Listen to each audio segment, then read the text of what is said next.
We'll guide you through how to download and install Telegram on a laptop or a PC. If you find this useful, then please consider subscribing and liking the video. This is really useful to be able to do, as you can then go and message from your computer. So to go and get started, we need to go and open up a web browser, and you want to go and search for Telegram, like so. Make sure you go to the official site, which is telegram.org.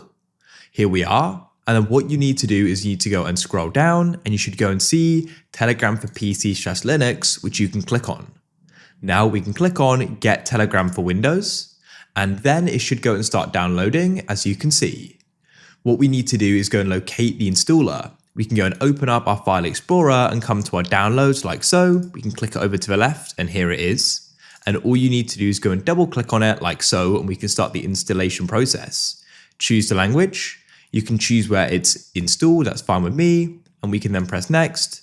You can choose if you want a shortcut, I do, then we can go and press install, and the process is going to go and run through. We can then go and choose to go and launch Telegram like so. If it doesn't, you can always go and use the shortcut, click on start messaging, and we can go and scan this on our mobile. And I'm now signed in, and I can go and send messages on Telegram from my computer.